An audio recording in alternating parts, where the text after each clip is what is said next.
Welcome back to G Fun Facts Online. Today we are turning our gaze upward, but not to the view you are used to.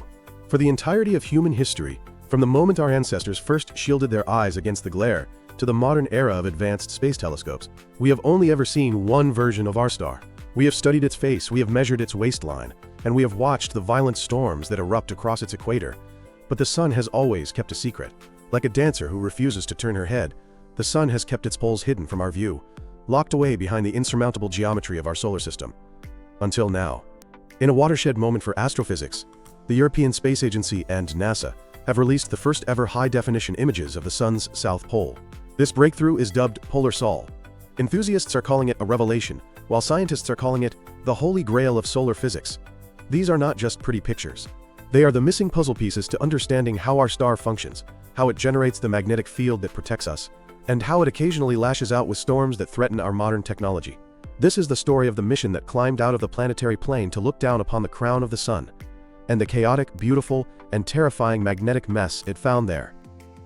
To understand why these images are so revolutionary, we first have to understand why they were impossible to get for so long. Space exploration is often depicted in science fiction as a boundless ocean, where ships can steer in any direction they please.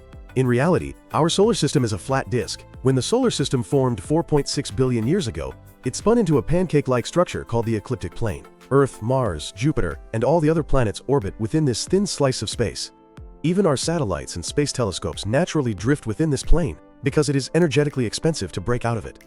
For decades, every image you have ever seen of the sun, from the Solar Dynamics Observatory, or SOHO, has been taken from this side-on perspective. We see the sun's equator perfectly, but we can glimpse the poles only at a severe angle, heavily foreshortened and distorted. Think of it like trying to see the top of a person's head while standing directly in front of their nose.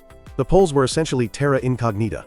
Our model suggested they might look like the poles of Jupiter or Saturn, perhaps dominated by a stable hexagonal storm or a singular massive vortex. Others theorized they might be quiet, dark regions where magnetic field lines stood straight up like stalks of corn. But without a direct look, these were just guesses. Breaking this geometric deadlock required a spacecraft that could do something no other solar imager had done before. It had to climb up. It had to fight the sun's immense gravity not just to get close, but to tilt its entire orbit out of the flat disk of the solar system. The hero of this story is the Solar Orbiter, or SOLO, a roughly 1,800-kilogram spacecraft built by Airbus Defence and Space for the ESA. Launched in February 2020, SOLO was not designed for instant gratification. Its mission was a long game of celestial billiards, using the gravity of planets to fling itself into a unique orbit. Mission navigators devised a complex series of gravity assist maneuvers called the Stairway to Heaven.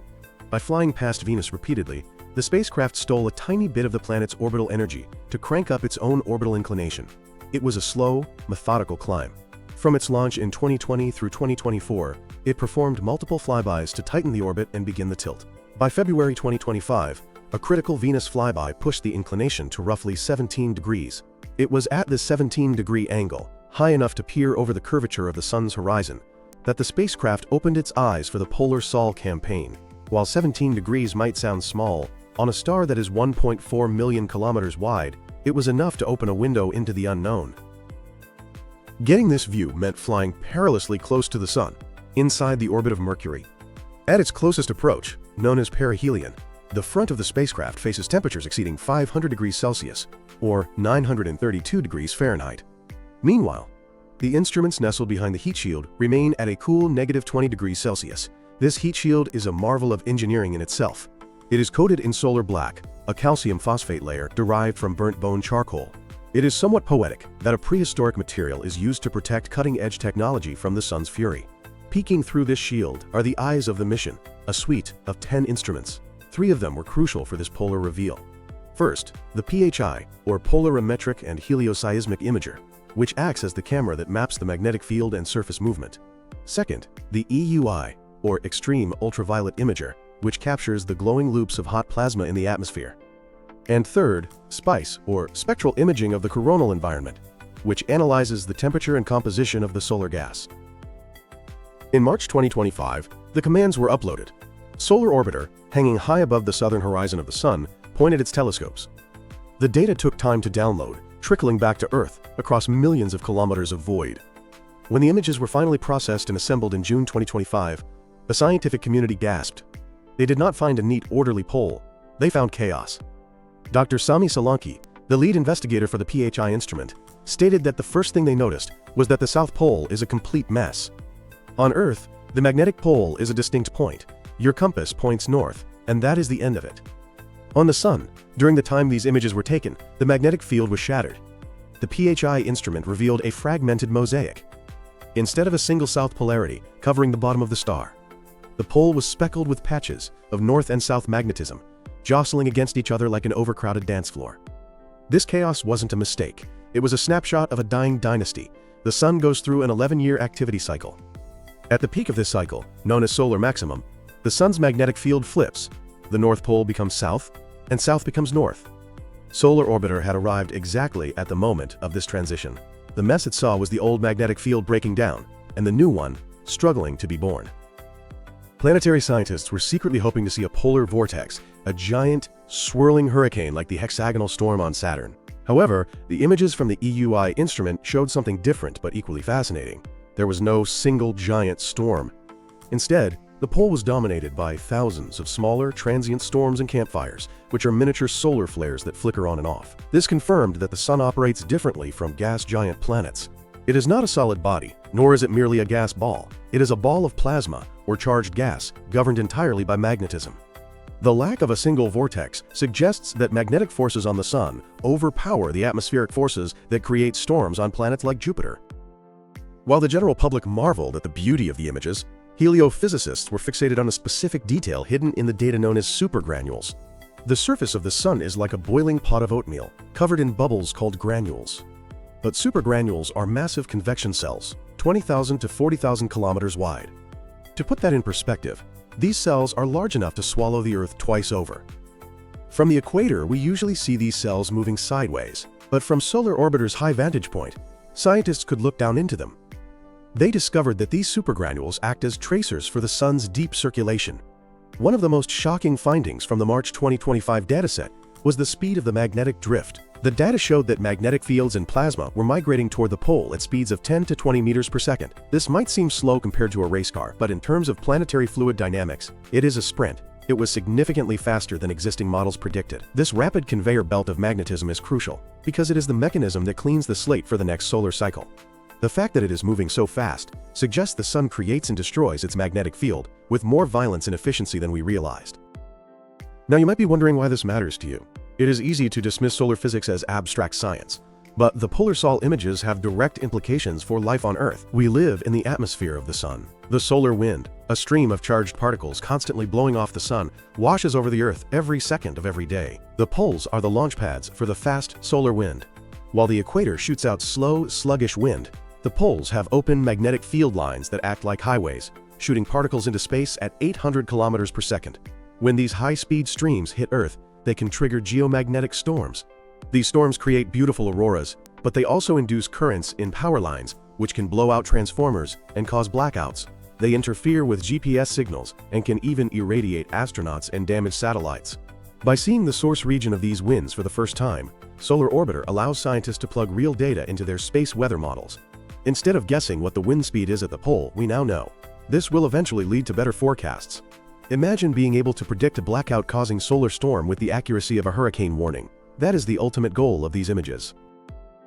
Furthermore, the deepest mystery of the Sun is its dynamo, the internal engine that generates its magnetic field. We know it has something to do with the rotation of the Sun and the movement of plasma, but we have never been able to model it perfectly, because we lack the boundary conditions at the poles. The messy data from the South Pole is the missing boundary condition. It forces theorists to rewrite the equations of the solar dynamo.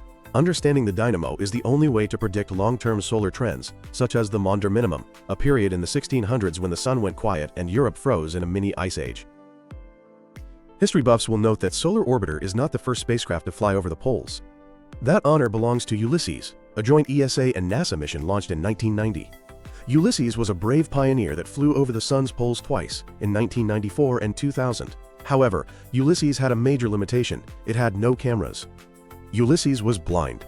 It carried sensors to taste the solar wind and measure the magnetic field in situ, meaning right where the spacecraft was, but it could not look down and take a picture of what was happening on the surface. It was like flying a plane over a city at night with the windows painted black.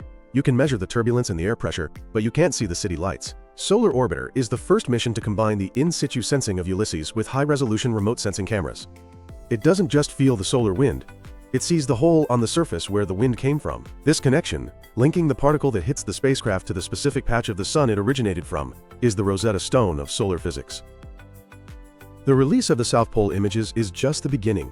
The mission is currently in its nominal mission phase, but the best is yet to come. As Solar Orbiter continues its dance with Venus, its inclination will rise further. By 2027, the inclination will reach 24 degrees. By 2029, during the extended mission, the inclination will peak at 33 degrees. At 33 degrees, the view will be spectacular.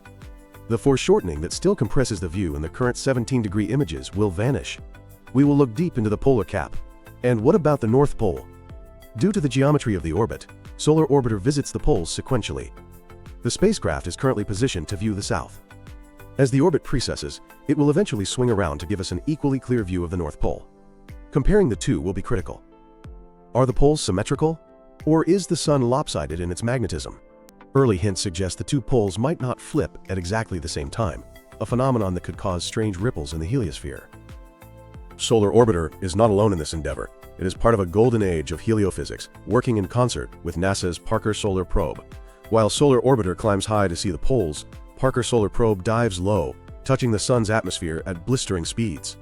Together, they form a stereo observatory. Parker measures the heat and speed of the corona up close, while Solar Orbiter watches from above to see how those structures evolve globally. In the near future, ESA will launch a third mission, Vigil, which will sit sideways to the Earth's sunline, providing a third perspective. This triangulation will allow us to map the sun in 3D, finally eliminating the blind spots that have plagued science for centuries. The polar sol images are more than just data. They are a psychological shift for humanity. For thousands of years, we have drawn the sun as a circle, with rays coming out of it, a simple two-dimensional face. The images of the South Pole force us to confront the sun as a three-dimensional object, a breathing, rotating sphere of violent plasma with a top and a bottom. The mess at the South Pole tells us that our star is dynamic, complex, and imperfect. It is not a steady light bulb. It is a magnetic beast that sheds its skin every 11 years. As Solar Orbiter continues its lonely climb out of the ecliptic plane, sending back sharper and steeper images with each pass, we are slowly filling in the blank spaces on our map of the solar system. The hidden pole is hidden no more. The sun, our familiar companion, has revealed a new face, and solar science will never be the same again. Thanks for listening to G Fun Facts Online.